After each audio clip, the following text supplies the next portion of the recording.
ഇപ്പോൾ ഈ consistory conclave നടക്കാൻ പോകുന്ന സിസ്റ്റൈൻ ചാപ്പലായിരുന്നു എൻ്റെ ഡോക്ടറൽ തീസിസ്. അതിനകത്ത് മൈക്കിളാഞ്ചലോയുടെ ചുവർച്ചിത്രങ്ങൾ, സീലിംഗിലും ബാക്ക്ഗ്രൗണ്ടിലുള്ള ലാസ്റ്റ് ജഡ്ജ്മെൻറ്റ്. ഈ മൈക്കിളാഞ്ചലോ തന്നെ ചെയ്ത ഒന്നാണ് ഈ സെയിൻറ്റ് പീറ്റേഴ്സ് ബസിലിക്കയുടെ കോപ്പുള, ആ താഴികക്കുടം. അപ്പോൾ ഇതിൻ്റെ ഡിസൈനിൽ ഈ സംഘാലോയ്ക്ക് ശേഷം ഒരു 40 കൊല്ലത്തെ ഉദ്ഘാടനത്തിന് തറക്കല്ലിട്ടൊരു 40 കൊല്ലത്തിന് ശേഷം അത് 100 കൊല്ലം എടുത്തു പണി തീരാൻ. അപ്പോൾ ഈ വിഷ്വൽസൊക്കെ കാണുമ്പോൾ നമുക്ക് ഏറ്റവും ഒന്ന് പ്രിയപ്പെട്ടതായിട്ട് തോന്നുന്നത് ഇതിന് അടിയിൽ വേറൊരു ബസിലിക്ക ഉണ്ടായിരുന്നു. എന്ന് പറഞ്ഞാൽ 1939 ഫെബ്രുവരി 9-ാം തീയതിയാണ് ഈ പിയൂസ് 11 മരിക്കുന്നത്.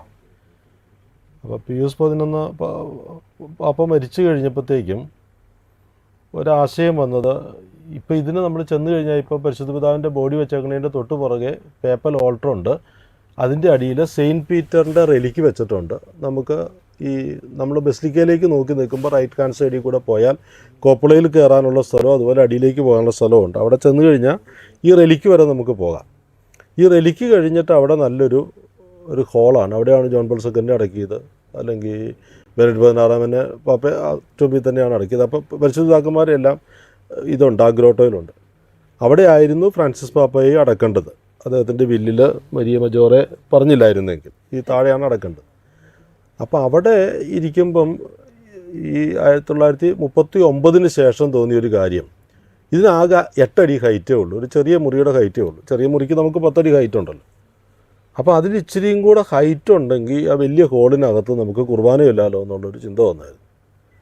അപ്പോൾ അതിൻ്റെ ഹൈറ്റ് മുകളിലേക്ക് കൂട്ടാൻ പറ്റില്ല, ഈ പടുകൂറ്റൻ ബസിലിക്കയാണ് മുകളിൽ നിൽക്കുന്നത്. പിന്നെ ചെയ്യാവുന്നൊരു സാധ്യത താഴോട്ട് കുഴിക്കാം. അപ്പോൾ അങ്ങനെ താഴോട്ട് കുഴിച്ചൊരു 1.5-2 മീറ്റർ താത്താനായിരുന്നു പ്ലാൻ ചെയ്തത്. ഏതാണ്ട് ഒരു 3 അടി താത്തിയപ്പോഴത്തേക്കും അവിടെ വേറെ കെട്ടിടങ്ങളുടെ അവശിഷ്ടം കണ്ടു. അപ്പോൾ അത് എക്സ്കവേഷൻ നടത്തി, അത് ചെകഞ്ഞ് മാറ്റുന്നു. അപ്പോൾ എൻ്റെ ഒരു കോഴ്സ് ചെയ്തത് ഇതിൻ്റെ അടിയിൽ ഇപ്പോൾ ഈ പറഞ്ഞ ഉത്ഖനനം നടക്കുന്ന സ്ഥലത്തായിരുന്നു ഒരു ആർക്കിയോളജിക്കൽ സ്റ്റഡി നടത്താൻ പറ്റിയത്. അപ്പോൾ നമ്മൾ നോക്കി നിൽക്കുമ്പോൾ തന്നെ ഇതിനകത്തുനിന്ന് ചിലയിടത്തുനിന്ന് ഒരു ശവം കണ്ടുപിടിച്ചെടുക്കുന്നു. അപ്പോൾ 10,000, 2,500, 3,000 കൊല്ലം പഴക്കമുള്ള ബോഡിയായിരിക്കും.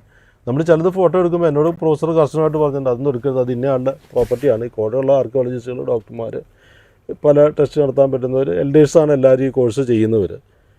അപ്പോൾ ഇതിൻ്റെ അടിയിൽ പഴയൊരു ബസിലിക്ക, അത് കോൺസ്റ്റൻറ്റൈൻ ബസിലിക്ക ആയിരുന്നു. ഈ കോൺസ്റ്റൻറ്റൈൻ ബസിലിക്ക മണ്ണിട്ട് നികത്തിയിട്ടാണ്, അത് സത്യത്തിൽ കോൺസ്റ്റൻറ്റൈൻ മാനസാന്തരപ്പെട്ട് ക്രിസ്ത്യാനി ആയിക്കഴിഞ്ഞപ്പം പണിത് വെച്ചിരുന്നൊരു ബസിലിക്ക. ആ ബസിലിക്കയുടെ സ്ട്രക്ചർ ഇപ്പോൾ നെറ്റിലൊക്കെ നോക്കിയാൽ നമുക്കത് കിട്ടും. അവിടെ 46 തൂണുകളുണ്ടായിരുന്നു, അത് 4 ലൈനായിട്ട് നിൽക്കുന്നു. പിന്നെ ഏറ്റവും അടിയിൽ കൊൺഫെസിയോ എന്ന് പറയുന്ന ഹിയർ പീറ്റർ ഈസ് എന്ന് പറയുന്നത് ഇവിടെ പത്രോസ് ഉണ്ടെന്ന് പറഞ്ഞ് എഴുതി വെച്ചിരിക്കുന്ന ഒരു സ്ഥലം. അതിൻ്റെയൊക്കെ മോഡൽ ഇപ്പോൾ നമുക്ക് കാണാൻ പറ്റും.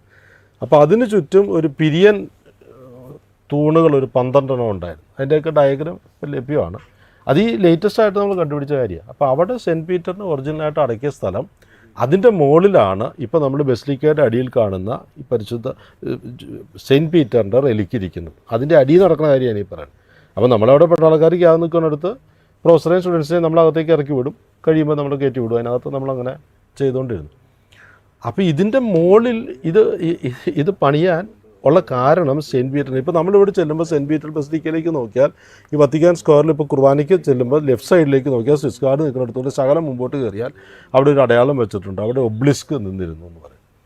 അതൊരു ഒബ്ലിസ്ക് അവിടെ നിൽക്കാൻ കാരണം ഇപ്പോൾ സെൻറ്റ് പീറ്റേഴ്സ് ബസിലിക്കയുടെ മുമ്പിൽ നിൽക്കുന്ന ഒബ്ലിസ്ക്, ആ ഒബ്ലിസ്ക് ലോക ചരിത്രത്തിൽ ഏറ്റവും കൂടുതൽ കാലം നിവർന്ന് നിന്നിട്ടുള്ള ഒബ്ലിസ്കാണ്. അത് പലതും വീണുപോയി, ഈജിപ്തിൽ നിന്ന് കൊണ്ടുവന്നു. നമുക്കറിയാം ഈജിപ്തിലുള്ളതിനേക്കാൾ കൂടുതൽ ഒബ്ലിസ്ക് ഇറ്റലിയിലുണ്ട് ഇപ്പോൾ. അത് അവിടെ നിന്ന് കപ്പൽ കയറി വന്ന സാധനമാണ്.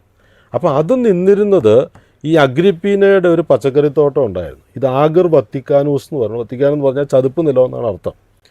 അപ്പോൾ ഈ ടൈബർ നദിയുടെയും ജനിക്കുളം കുന്നിൻ്റെയും ഇടയ്ക്കുള്ള സ്ഥലമാണ് ഈ ചതുപ്പ് നിലമാണ് ആഗർ വത്തിക്കാനൂസ്. അഗ്രിപ്പീന കലിഗുളയുടെ അമ്മ, അവരുടെ പച്ചക്കറിത്തോട്ടം. കലിഗുള അത് ഈ മൃഗങ്ങളുടെ കാര്യങ്ങൾ, കുതിരയോട്ടത്തിന് ഒക്കെ ഉള്ള സ്ഥലമാക്കി മാറ്റി. അത് കഴിഞ്ഞ് നീറോ ചക്രവർത്തി വന്നപ്പം അത് ക്രിസ്ത്യാനികളെ പീഡിപ്പിക്കാൻ സത്യത്തിൽ തുടങ്ങിയ കാര്യം ഈ AD 64 റോം കത്തിച്ചു. അത് നീറോ തന്നെ കത്തിച്ചാണെന്ന് പറയുന്നു. വേറെ ക്യാപിറ്റൽ പണിയാൻ വേണ്ടി നീറോ കത്തിച്ചായിരിക്കാനാണ് സാധ്യത.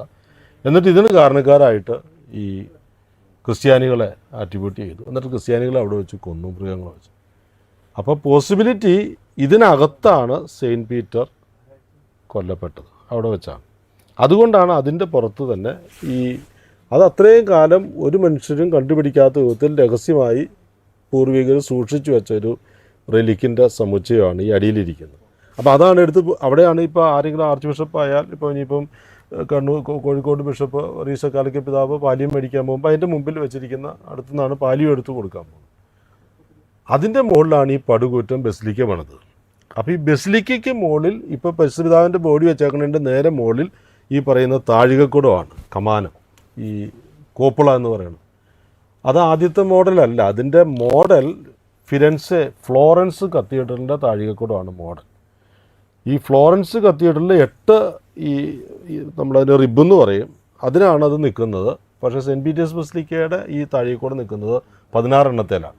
അത് ഡബിൾ സിലിണ്ടറിക്കലാണ്.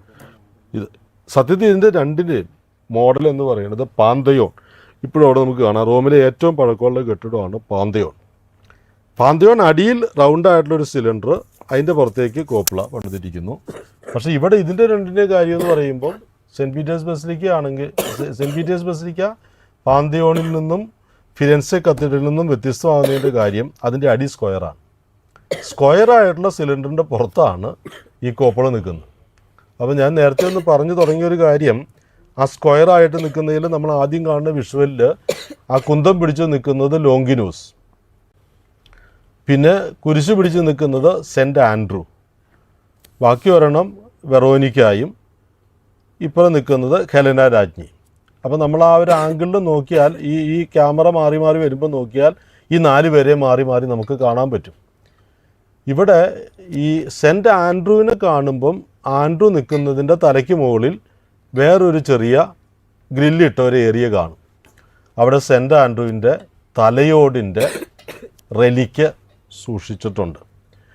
അപ്പം ഞാനീ പറയാനുള്ള കാരണം, ഈ 4 പില്ലറിൻ്റെയും മുകളിൽ നിൽക്കുന്ന ഈ ഗ്രില്ലായിട്ടുള്ള സ്ഥലത്തെ 2 പിരിയൻ തൂണുകളുണ്ട്.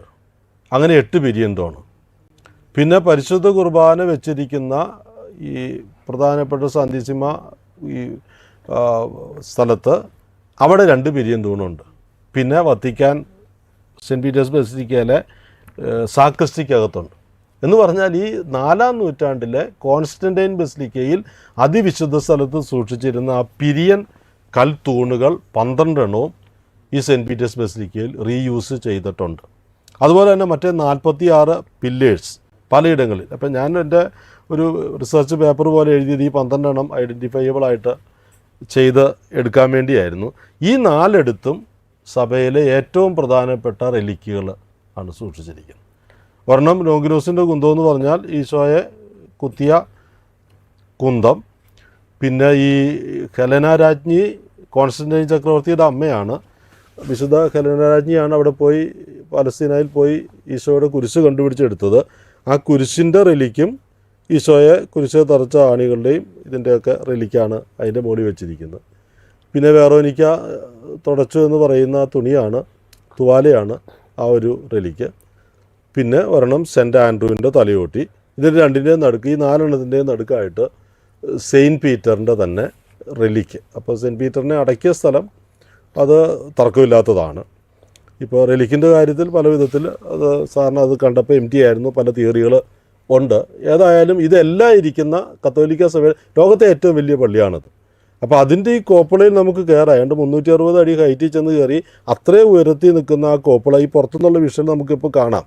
പക്ഷേ സെൻറ്റ് പീറ്റേഴ്സ് ബസിലിക്കയിൽ ഒബ്ലിസ്ക് നടുക്ക് നിൽക്കുന്ന ഒബ്ലിസ്കിൻ്റെ അടുത്ത് നിന്നാൽ സെൻറ്റ് പീറ്റേഴ്സിൻ്റെ കോപ്പിള കാണാൻ പറ്റില്ല, ഈ ഫ്രണ്ട് മാത്രമേ കാണാൻ പറ്റുള്ളൂ. അത്രയും മറഞ്ഞു പോകും. അതാണ് അതിൻ്റെ ആ വലിപ്പത്തിൻ്റെ ഒരു, ഞാനവിടെ ഇരുന്നൊരിക്കൽ കണക്കൂടി ഞങ്ങളുടെ വിമലി കത്തീഡ്രൽ ഒരു 28 എണ്ണം എടുത്താൽ അതിനകത്ത് അടുക്കി വയ്ക്കുക, എന്നാൽ പോലും അത്രയും സ്പേസ് ഉണ്ട്, അത്രയും സ്പേഷ്യസ് ആയിട്ട് തോന്നില്ല.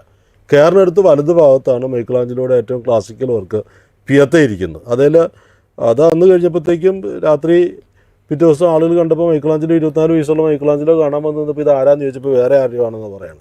അന്ന് രാത്രി വന്ന് മൈക്കിളാഞ്ചലോ നെഞ്ചത്ത് ഒരു ചെറിയ സ്ട്രാപ്പായിട്ട് മൈക്കിളാഞ്ചലോ ബൊണറോട്ടി എന്ന പേര് കൊത്തിവെച്ചു. അപ്പോൾ അതിൽ ഈ കോപ്പിള മൈക്കിളാഞ്ചലോയുടെ ഡിസൈനാണ്. അത് കഴിഞ്ഞ് മുമ്പിലേക്കുള്ള ഈ വത്തിക്കാൻ സ്ക്വയർ എന്ന് പറയുന്ന സാധനം, വത്തിക്കാൻ ചത്വരം, അത് ബെർണീനി ഡിസൈൻ ചെയ്തതാണ്. ബെർണീനിയുടെ തന്നെ മറ്റൊരു ആർട്ടാണ് അതിനകത്തുള്ള ഈ ഇതിൻ്റെ അൾത്താരയുടെ ഏറ്റവും ബാക്ക് ഡ്രോപ്പായിട്ട് കിടക്കുന്നത്. പിന്നെ പരിശുദ്ധ പിതാവിൻ്റെ അൾത്താര എന്നുള്ളത് അത് നമ്മൾ ഇപ്പം അതും ഈ പാൻതയോൺ എന്ന് പറഞ്ഞാൽ പാൻ തെയോസ്, ഒരുപാട് ദൈവങ്ങൾക്ക് വേണ്ടിയുള്ള ആരാധനാലയം. അതിൻ്റെ കോപ്പുളയുടെ നടുവ് ആണ്. അപ്പോൾ ഇതിനകത്ത് കത്തിച്ച ഏതെങ്കിലുമൊക്കെ വെച്ചാൽ റാഫേലിൻ്റെയൊക്കെ ബോഡി സംസ്കരിച്ചിരിക്കുന്ന അവിടെയാണ്. അതൊരു ബസിലിക്ക തന്നെയാണ്, ഏറ്റവും പഴയ കെട്ടിടം. പക്ഷേ അതിൽ നിന്നുള്ള ബ്രോൺസാണ് മുഴുവൻ ഇതിനകത്ത് ഉപയോഗിച്ചിരിക്കുന്നത്. അപ്പോൾ സെൻറ്റ് പീറ്റേഴ്സ് ബസിലിക്ക, അപ്പോൾ സത്യത്തിൽ പരിശുദ്ധ പിതാവിന് വേണ്ടി ബലിയർപ്പിക്കപ്പെടേണ്ടത് അതിനകത്താണ്. വത്തിക്കാൻ കൗൺസിലൊക്കെ കൂടിയത് സെൻറ്റ് പീറ്റേഴ്സ് ബസിലിക്കയ്ക്ക് അകത്താണ്.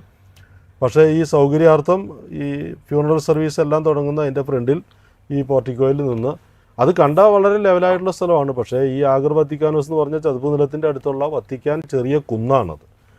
ആ ഒരു കുന്നിന് ഒരു 8-9 മീറ്റർ 10-20 അടി വ്യത്യാസമുണ്ട്. അത് ലെവലാക്കിയിരിക്കുന്നു. അതിൻ്റെ അടിയിലെ പഴയ ഇതിൻ്റെ സ്ട്രക്ചർ നമുക്ക് ഈ ഡയഗ്രത്തിൽ നിന്ന് കിട്ടും. അപ്പോൾ ചുറ്റും ഒന്ന് നടന്നു കഴിഞ്ഞാൽ നമുക്ക് ഈ കാര്യങ്ങളത് മനസ്സിലാക്കാം. അതിൻ്റെ അടിയിലും ഒന്ന് കയറി അതിനുശേഷം കോപ്പളയിൽ കയറിയ കോപ്പളയുടെ അകത്തുനിന്ന് നമ്മൾ നോക്കുമ്പം ബസിലിക്കകത്ത് ഈ നടക്കുന്ന ആളുകൾക്ക് ചെറിയ ഉറുമ്പ് കൊണ്ടുപോകണം നമുക്ക് തോന്നും. ആ ഏറ്റവും മുകളിൽ നിന്ന് തോന്നിക്കഴിഞ്ഞാൽ അതിന് ചുറ്റും നടക്കാം.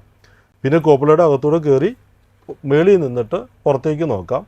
വത്തിക്കാൻ്റെ ഏറ്റവും മനോഹരമായ വിഷ്വൽ കിട്ടുന്നത്. റോമിലൊക്കെ എപ്പോഴെങ്കിലും പോയാൽ നിർബന്ധമായും കയറേണ്ടത്. കയറാൻ മടിയാന്നൊക്കെ പറഞ്ഞ് ആളുകളെയൊക്കെ ഞാൻ ടൂറിസ്റ്റ് ഗൈഡ് പോലെ അവിടെ നിന്നിട്ടുണ്ട്. നിർബന്ധിച്ച് നമ്മൾ കയറ്റിയിട്ടുണ്ട്. ഏറ്റവും സുന്ദരമായ ഒരു ദേവാലയം, ഒരു പള്ളി എന്ന് പറയുന്നത് എന്താണെന്ന് അത് ഒരു രാജാവിൻ്റെ സിംഹാസനമാണ്. ആളുകളുടെ ഒരു ഒന്നുമല്ല. ഏറ്റവും നമുക്ക് പ്രധാനപ്പെട്ട ഇടമാണ്, ഏറ്റവും പ്രിയപ്പെട്ട ഇടമാണ്. അത് ഏറ്റവും സുന്ദരമായിട്ട് തന്നെ സൂക്ഷിക്കുക എന്നുള്ളത് ആ ഒരർത്ഥത്തിൽ ഏറ്റവും എൻറിച്ചിങ് ആയിട്ടുള്ളൊരു പള്ളിയാണ് കാണാൻ. പിന്നെ അതിൻ്റെ ഫ്രണ്ട് ഡോറ് തന്നെ, ഈ സെൻട്രൽ ഫ്രണ്ട് ഡോർ എന്ന് പറയുന്നത് ഈ പഴയ കോൺസ്റ്റൻറ്റൈൻ ബസിലിക്ക, അത് തന്നെ ഒരു പടുകൂറ്റൻ സ്ട്രക്ചറായിരുന്നു. പക്ഷേ ആ സ്ട്രക്ചറിൻ്റെ സ്റ്റൈല് മുഴുവൻ ഇപ്പോൾ 15-ാം നൂറ്റാണ്ടിൽ വന്നപ്പോൾ ബാറോക്ക് സ്റ്റൈലിലേക്ക് മാറി. പിന്നെ ഈ 4 ബസിലിക്കകളിൽ ഈ മറ്റേ ഇതുള്ളത് ലാറ്ററൻ ബസിലിക്ക റോമിൻ്റെ കത്തീഡ്രലാണ്. ബാക്കി ഈ saint Paul outside the wall, അതാണ് ഒരു ഈ പറയുന്ന നമ്മുടെ ഗായൂസിൻ്റെ ട്രോഫി എന്ന് പറയുന്നത്. ഗായൂസ് എന്ന് പറയുന്ന ഒരു സഭാംഗം പ്രോക്ലോസ് എന്ന് പറയുന്ന ഒരു സഭാവിരുദ്ധനെ കേസരിയായിലെ എവ്സേബിയൂസ് 4-ാം നൂറ്റാണ്ടിൽ രേഖപ്പെടുത്തുന്ന ഒരു കാര്യമാണ്. 2-ാം നൂറ്റാണ്ടിലെ ഒരു തർക്കം. അപ്പോൾ ഗായൂസ് പറയുന്നത്, നിനക്ക് ഞാൻ ഈ സഭയെ പടുത്തുയർത്തിയവരുടെ ട്രോഫി വിജയസ്തംഭം കാണിച്ചു തരാം. അപ്പോൾ അതെന്താ വിജയസ്തംഭം? നീ ഒന്നില്ലെങ്കിൽ വത്തിക്കാനിലേക്ക് വാ, അല്ലെങ്കിൽ ഓസ്റ്റിയൻ വഴിയിലേക്ക് വാ. അവിടെ ഇവരുടെ ട്രോഫി, അത് അന്ന് തൊട്ട് ഈ സെയിൻറ്റ് പീറ്ററിൻ്റെ ഈ ടൂമ്പിൻ്റെ അടിയിലിരിക്കുന്ന ഈ കൊൺഫസിയോയുടെ സ്ഥലം അറിയപ്പെടുന്നത് ഈ ഗായൂസിൻ്റെ ട്രോഫി എന്നാണ് അറിയുന്നത്. 4-ാം നൂറ്റാണ്ടിലെ എവ്സേബിയസ് എഴുതി വെച്ചിരിക്കുന്നതാണ് 2-ാം നൂറ്റാണ്ടിലെ കഥ. ഇതിൽ യോഹന്നാൻ്റെ സുവിശേഷം 21-ാം അധ്യായം നോക്കിക്കഴിഞ്ഞാൽ അവിടെ പറയുന്നത്, എവിടെ പത്രോസ് ലീഹ മരിച്ചതിന് ശേഷം ഒരു 30 കൊല്ലമെങ്കിലും കഴിഞ്ഞാണ് യോഹന്നാൻ സുവിശേഷം എഴുതുന്നത്. അപ്പോൾ പറയുന്നത് നിൻ്റെ കൈ നീട്ടും, എന്നിട്ട് ആരെങ്കിലും നിൻ്റെ അര മുറുക്കും, നിനക്കിഷ്ടമില്ലാത്തടുത്ത് അവർ കൊണ്ടുപോകും. എന്നിട്ട് പത്രോസിൻ്റെ സഹപ്രവർത്തകനായ യോഹന്നാൻ അതിൻ്റെ അടിയിൽ എഴുതി വയ്ക്കുന്നു. പത്രോസ് മരിച്ചതിന് ശേഷം എഴുതുമ്പോൾ എഴുതി വയ്ക്കുന്നു, ഏത് വിധത്തിലുള്ള മരണത്താലാണ് പത്രോസ് ദൈവത്തെ മഹത്വപ്പെടുത്താനിരിക്കുന്നതെന്ന് കാണിക്കാനാണ് അവനത് പറഞ്ഞത്.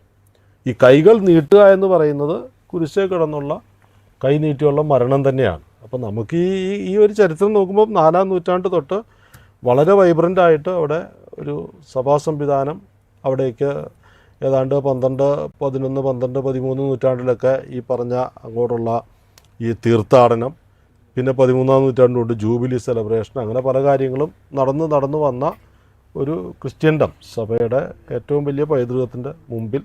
അതിനകത്ത് സഭയുടെ ആചാര്യൻ ഇപ്പോൾ ദേവക്കാന്തെ ഈ പറയുന്ന CT70 എക്സ്കത്തേതിനെ പറയാവുന്ന, ഞങ്ങൾ ലാറ്റിൻ ട്രഡീഷണൽ കുർബാനയ്ക്കിടയ്ക്ക് ഇപ്പോൾ പരിശുദ്ധ പിതാവിൻ്റെ പേര് പറയുന്ന സ്ഥലം ഇപ്പോൾ വിട്ടുകളയുന്നു. മെത്രാൻ്റെ മാത്രം പേര് പറയുന്നു, കമർലിംഗോയുടെ ഒന്നും പേര് പറയുന്നില്ല. അപ്പോൾ ആ ഒരു കാര്യം MD ആണ്. അദ്ദേഹത്തിൻ്റെ ആത്മശാന്തിക്ക് വേണ്ടി പ്രാർത്ഥിക്കുന്നു. ഒപ്പം തന്നെ നമുക്ക് ധൈര്യമായി പ്രാർത്ഥിക്കാവുന്ന ഒരു കാര്യമാണ് പരിശുദ്ധ ഫ്രാൻസിസ് പാപ്പായുടെ മാധ്യസ്ഥം യാചിക്കുക എന്നത്.